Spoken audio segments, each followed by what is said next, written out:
I bear witness that there is no God worship.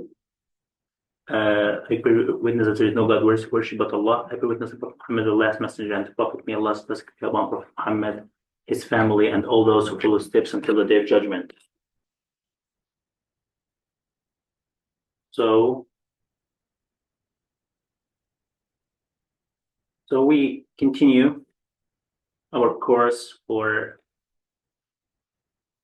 Arba'in Nawawi, and we reach to the third hadith. First, the last session we had the third and we had the first and second hadith, and today we will learn third hadith, talking about the same as the second hadith, which is about the 5 pillars of Islam. عن أبي عبد الرحمن عبد الله ibn Umar ibn al-Khattab. He said he heard Prophet Muhammad said, may Allah be blessed, sallallahu alayhi wasallam, Islam had built on 5 pillars. Islam has been built on 5 pillars. بني الإسلام على 5. First, testifying that there is no God worthy of worship but Allah, and Muhammad is the messenger of Allah, which is we call it shahada. And then secondly, performing the prayers, which is iqam salah, and then paying the obligatory charity or paying the zakah, making the pilgrimage and to the house for those who are capable, going to al-Hajj, and last thing is when we fast Ramadan. Okay, those are the 5 pillars in Islam, and we explain each one in details in the previous session. The only thing we need to focus here on, after we always think here about the order Allah put here. You see order Allah put, if you just think about it, look how Allah ordered this hadith, look how Allah organized the hadith, or look how Prophet Muhammad organized his hadith by the will of Allah. So he started by La ilaha illallah, that we believe that there is no God worthy of worship but Allah. Why we started? Because that's the most important thing in Muslim's life. So most important thing is that we start by believing that there is no God worthy of worship but Allah. By believing in Allah, that's the most great for a Muslim. And then after this is kind of the prayer, because prayer is a connection between you and Allah. So at the beginning, you believe in Allah. At the beginning, you believe in Allah, that there is no God worthy of worship but Allah. And then after you believe in Allah, you want to know how to connect with Allah. So there is a prayer. Here is a prayer to teach you how to connect with Allah. So that's the first 2 pillars, is to have shahada, to believe in Allah, and then to believe in Allah alone and His Prophet. And then why here it is وَأَنَّ مُحَمَّدَ Rasulullah? Why there is Muhammad here? Because there is no Sharia and there is no laws came at the end of the world but Islam.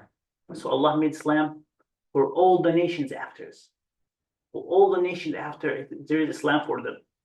There is Islam for all the nations after. That's why Allah here, that's why Prophet Muhammad, that's why Allah made لا أشهد أن لا إله إلا الله وأن محمد رسول الله, to connect that if you believe in Allah, then you need to believe in Islam, because Islam teaches you how to worship Allah.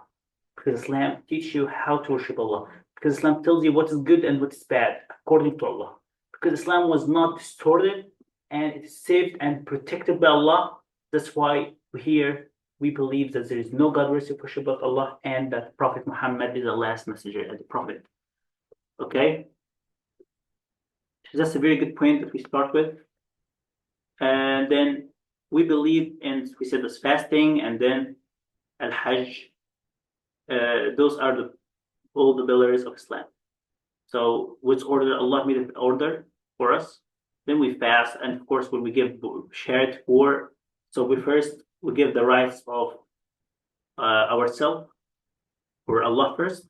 Then we know how to connect with Allah. Then we do zakat and learn. When we do zakat, we learn how to help the community, because when we do zakat, we help the whole community. And then we fast also for Allah and for our bodies and for ourselves and for our improvement, of our faith. When we start a new page of ourselves, like now what in Ramadan, we're starting a new color from ourselves. That's why Ramadan is very important, and it's one of the pillars, because it is the changing of the year. If you change yourself in this month, you will be good in all the year. In the whole year, you will be good. If you do not change yourself, then you will be bad in the whole year. Okay? Then we said that Hajj, going to pilgrimage, because also it cleans the sinning, and it also helps you to improve your ibadah. Okay? And then, on the authority of Abdullah ibn Mas'ud, may Allah be pleased with him, talking about the verse, hadith of Inna ahadakum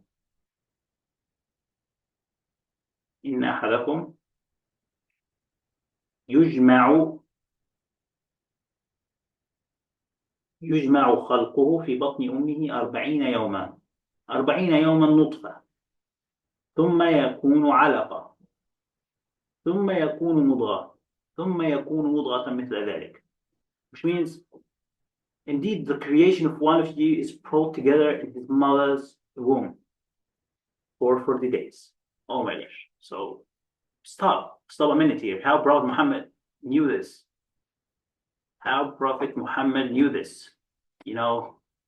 That's recently discovered. So how Prophet Muhammad knew that a person like his first starting, when he's brought together, when he's after after the relationship between the wife and the husband, how he know all these things will go on, how he knows that how is the creation of this child within his mom womb, how did he know all this?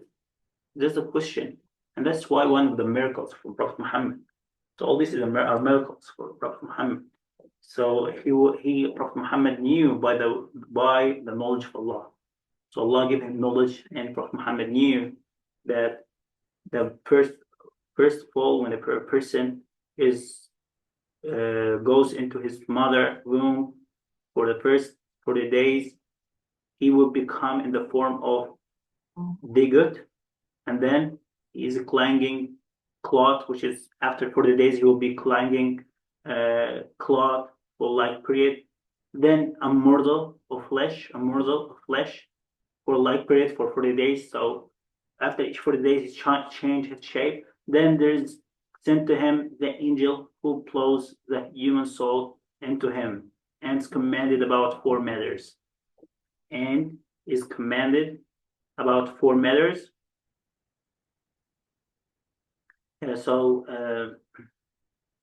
ويؤمر بأربع كلمات. So he would, this angel would be ordered for 4 things, which they are رزقه وأجله وعمله وشقي أم سعيد. So he would be, commanded about 4 matters, which his provision, whether his what he will do in this life, how Allah provide him in this life, and ajalih, which is ajalih, which means his days or his last days or his life in general, when he come to life, when he passed away, when all these details, this angel are ordered to type it, and everything is written. So The second thing, and third thing is وأجله وعمله, and his deeds. His deeds, whether it was action and his deeds from good or bad actions. And then last thing, whether be unhappy or happy. Unhappy is the one who goes to hellfire. The happy one is the one who goes to paradise, inshallah.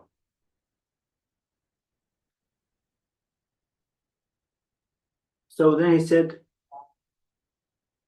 وشقي أم سعيد فوالله الذي لا إله إلا غيره إن أحدكم ليعمل عمل أهل الجنة. So I swear by Allah that there is no God worthy of worship but Him. Indeed, one of you does the deeds of the people of paradise until there is no between him and it except an arm's length. So he's very near to about to go to paradise. He does very good deeds. He always worshiping Allah. He's always doing his best to worship Allah in this life. So he's always doing good deeds. He's always trying. He's always trying his best to be good. So then there's nothing like there is between him and Allah, like there's like between him and Allah, like like an arm, which means there's like little, and he would go to paradise. He's about to go to paradise. Then when he's about to go to paradise, then but the decree overtakes him. So he does the deeds of the people of the fire and enters it. The decree. So he goes to do the deeds of the people of the fire, and he goes to the hellfire. And then one of you does the deeds of the people of the fire, of the hellfire, until there is no between him and it except an arm or length. He's about to go to hellfire, but the decree overtakes him. So he does the deeds of the people of paradise and enters it.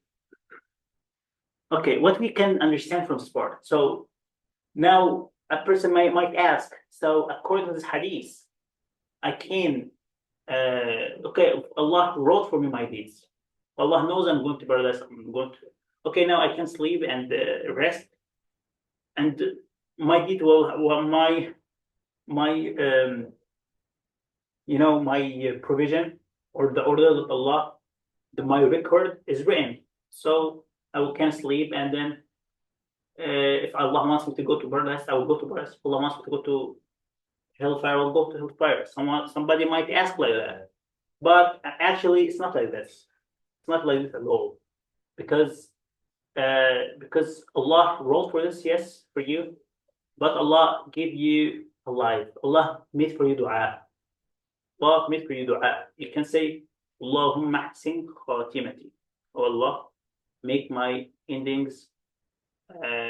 Allah, make beautify my ending, or grant me a good ending. Grant me a good ending. Or you can say, Allah, make me die on Islam. Allah, make me die on Islam. Allah, grant me paradise. Allah, grant me the paradise. The dua can change anything, by the way. The dua can change any writings, any records. Dua can change anything. So if you have dua, then dua is the strongest thing ever in your life. So always keep in mind that dua can change. Even if you are written from the people of the hellfire, and dua can change everything.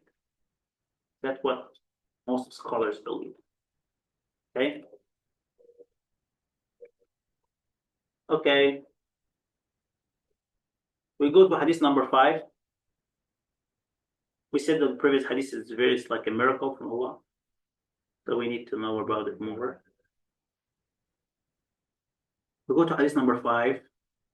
عن أم المؤمنين أم عبد الله عائشة قالت رسول الله صلى الله عليه وسلم من أحدث في أمرنا هذا ما ليس منه فهو رد.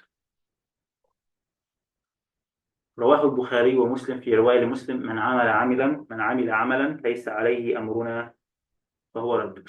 Here is a hadith talking about bid'ah. Whoever innovates something in this matter, which is our religion, it's not of it, will have it rejected. Okay? So there's the hadith here. It's talking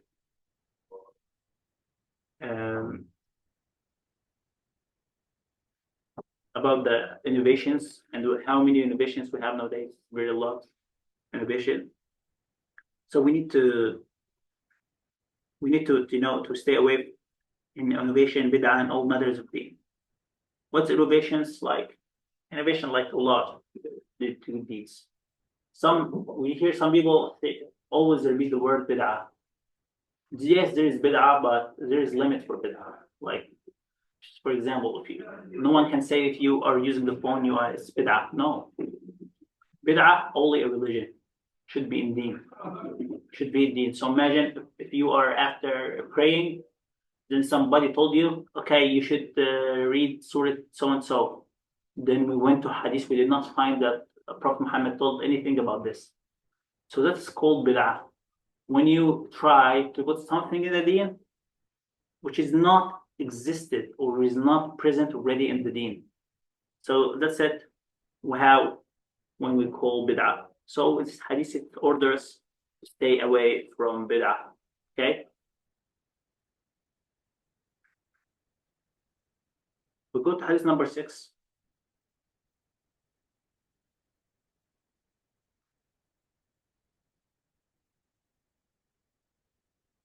عن أبي عبد الله نعمان بن بشير قال سمعت رسول الله صلى الله عليه وسلم يقول إن الحلال بين إن الحلال بين وإن الحرام بين.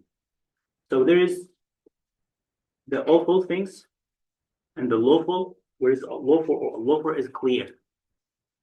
It's clear for all servants. And between both of the lawful and the good things and haram things, there is doubtful matters. There is doubtful matters, not all people know them. So whoever fear Allah and whoever stay away from these doubtful matters, then he took the right path according to religion. Okay? And whoever goes to these doubtful matters, he goes to haram. It's like, he told him, it's like, Muhammad mentioned the example here. It's like who pastures around a sanctuary. Who pastures around sanctuary, all but grazing therein. Okay? Like the shepherd, when the shepherd pastures around a sanctuary,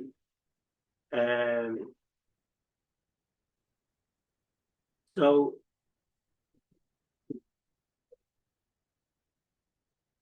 everyone, whenever he goes to this case, like whenever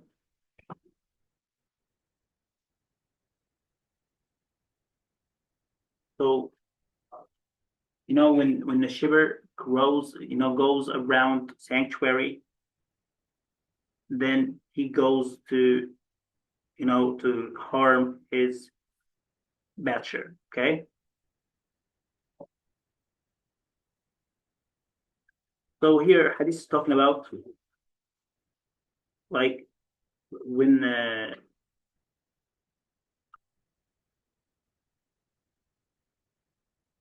like the shepherd who pasture around the private area, all but grazing therein.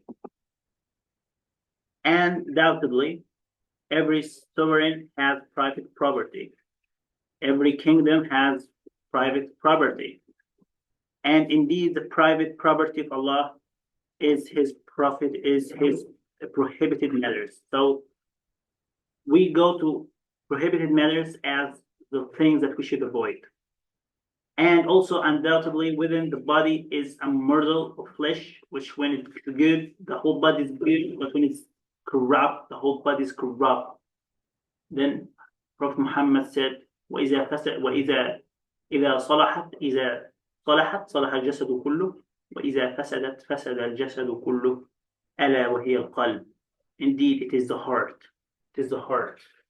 Indeed, it is the heart. So whenever it's good, all the body will be good. Whenever it is bad, corrupt, all the body will be corrupt. Indeed, it is the heart. Okay? She's talking about this hadith. So here in this hadith, we can learn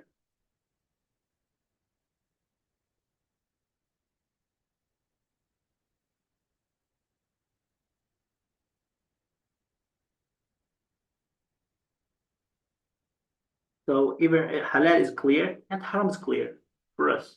We know that everything's halal, clear, haram is clear, very clear. We know, for example, that killing is haram. We know that stealing haram. We know zina is haram. All these things are clear. It's clear for us as Muslims that it's haram. What's about unlawful things? So we know that eating and drinking juice is halal. We know that drinking water is halal. We don't eating is halal. The halal food, of course. So everything is clear whether it's halal or haram. That's why here we talk about that we need. There is between the halal and haram. There is some doubtful matters. There are some doubtful matters. We should stay away from these doubtful matters. Even if we want to go to high places, we stay away from it. Doubtful matters. Many people, like for example, they talk about music, talk about singing, talk about this stuff. For us as Muslims, it's better to stay away from it. Whether it's halal or not, I'm not telling you it's halal or not. Just stay away. If there's anything that scholars differentiate about, believe it. Why you do it? Why you do it? No need for it. That's the point. So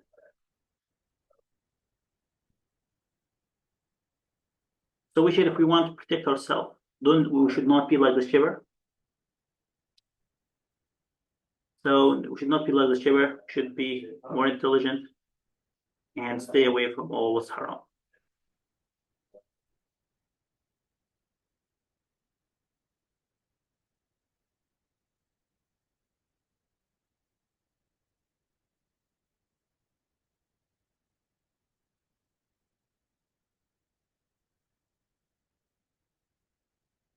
Okay, so we'll go to the second seven hadith.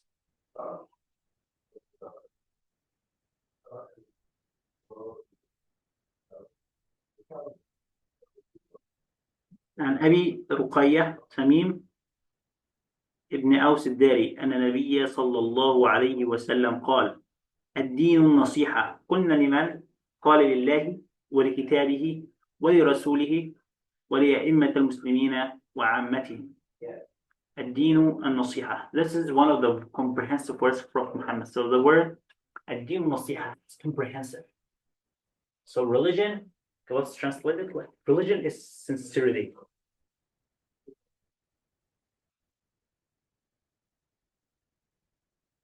Okay? Religion is sincerity. And also it means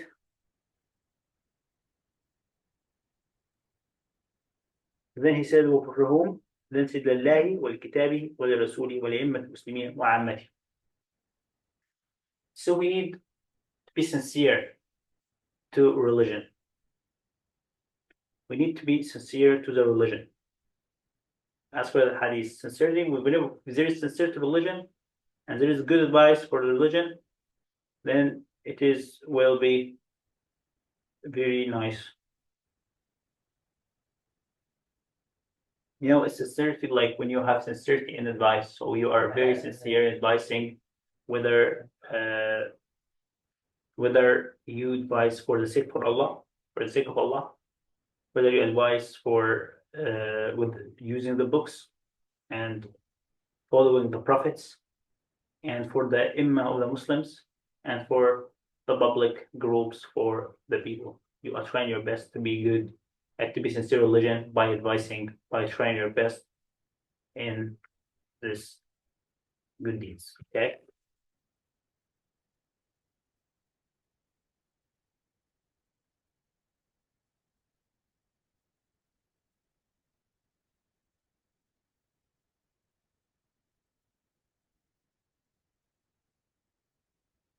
This hadith is nice.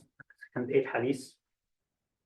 قال صلى الله عليه وسلم: أمرت أن أقاتل الناس حتى يشهدوا أن لا إله إلا الله وأن محمدا رسول الله ويقيموا الصلاة ويؤتوا الزكاة فإذا فعلوا ذلك عصموا مني دماءهم وأموالهم إلا بحق الإسلام وحسابهم على الله تعالى. So I was ordered to fight people until they testified there is no God but Allah, that Muhammad the messenger of Allah, and perform the prayers, give zakah.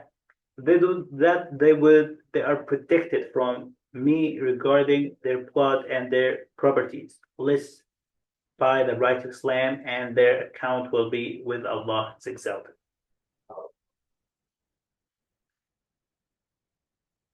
Of course, jihad is a must in Islam. Jihad is not the must of Islam. But we need to understand what's the meaning of this hadith. So according to this hadith, can you understand that we should force anyone to become Muslim? Okay, then how Allah said, La ikraha fid din. Then how Allah said, Lakum dinukum waliya din. Allah said there is no coercion in Islam, Surah Al-Baqarah. And Allah said in Surah Al-Kafirun, Lakum dinukum waliya din. Then does it mean that we should start and go on and killing and fighting the non-Muslim? No. So here, first of all, most important thing you need to know that the word uqatil here doesn't mean kill. So uqatil here, some people I used to say this translated like kill, but some not kill, it's fight. And when you fight, means you might be fighting back. You might be defending yourself. Not all fighters are starting the war. Not all fighters are starting the war. Maybe a fighter just they are defending themselves. And that's the example here. So in case we have like country, like there are allies for us. Prophet Muhammad used to have allies for him from different religions. So should we kill them? Should we fight them till they become Muslim? No, we should not do this. Because our matters as Muslims, the bad, they didn't care about money and all this stuff. They were only caring about da'wah, giving da'wah to people. And here, for example, nowadays, you can't do da'wah without going anywhere. Nowadays, you can go through da'wah, and the world is allowing you to do da'wah. So nowadays there is no need for fighting anyway. No need for fighting anyway, as long as you are doing da'wah. Okay.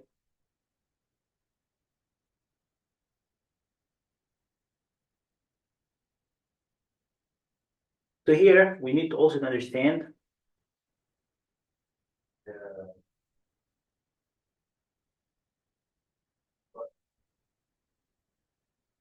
don't forget that whenever when Prophet Muhammad, this hadith, when his people took him out of Mecca, then he went to Medina, then they returned back to Mecca on the 9th of the year of Hijrah, and Allah wanted for him that he goes to Mecca again and open it. Allah blessed him, and alhamdulillah, everything was good for him. So he could overcome, and he could, alhamdulillah, return back to all his affairs and all his properties in Mecca. So Allah here ordered Prophet Muhammad just to extend he ordered Prophet Muhammad to extend the links of his worship, of his calling to Islam. So Prophet Muhammad was strengthening and he was extending his da'wah among some near countries. So that was the point, as it was said in other verses. فإن تابوا وأقاموا الصلاة وآتوا الزكاة فخلوا سبيلهم. Whenever they, even those Prophet Muhammad used to arrest, that they repented and they wanted to convert Islam, it's okay. Prophet Muhammad used to forgive them. Even sometimes when they did not convert to Islam, Prophet Muhammad used to forgive for many people. Okay.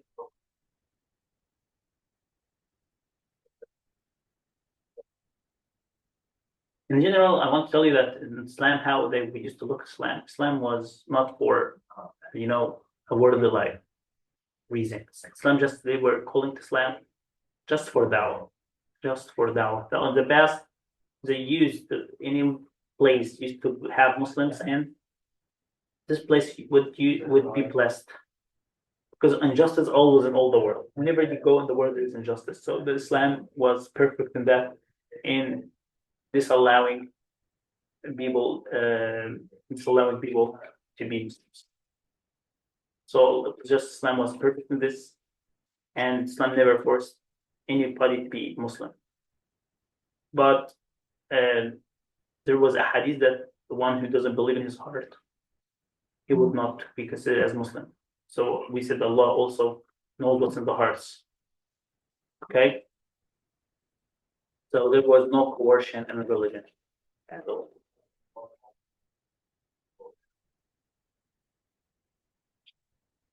Nice hadith.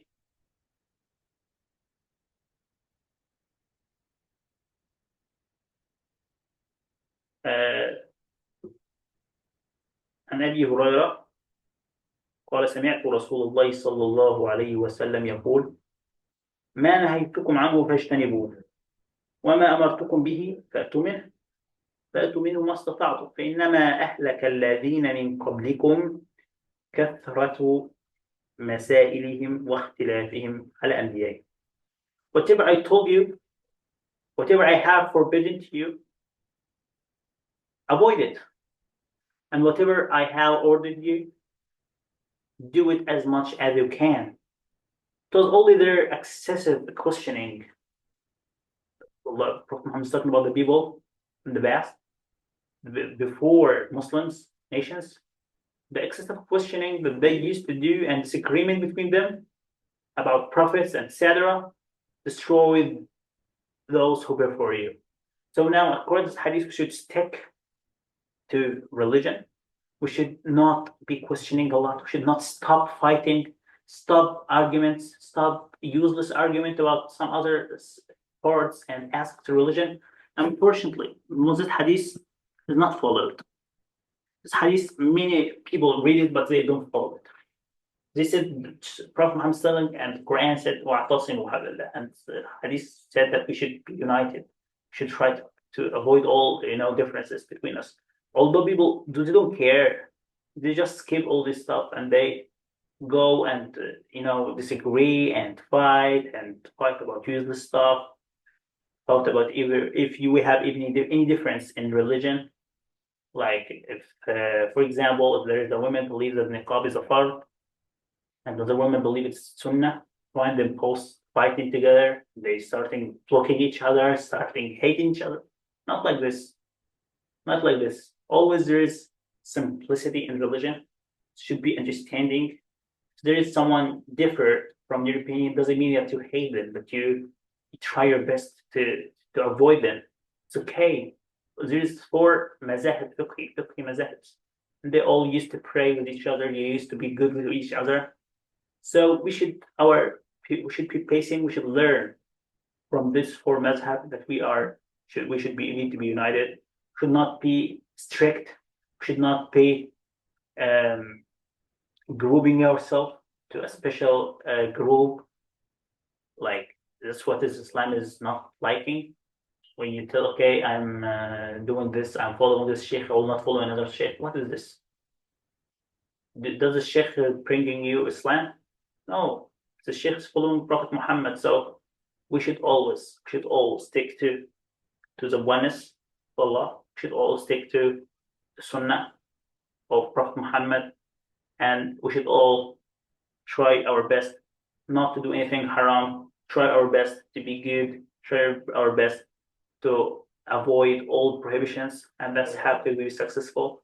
That's how could be saved from the fitna of nowadays. One of the fitnas is these differences. You want Allah to save you, to protect you, to make you one of the best people and one of the best Muslim. Just try to keep away from all those people, from all these groups. Stay alone. Stay alone. Just follow Allah, follow Prophet Muhammad, and listen to good sheikhs who doesn't proclaim, those who doesn't call for disagreement, those who doesn't call for having different opinions and having fights.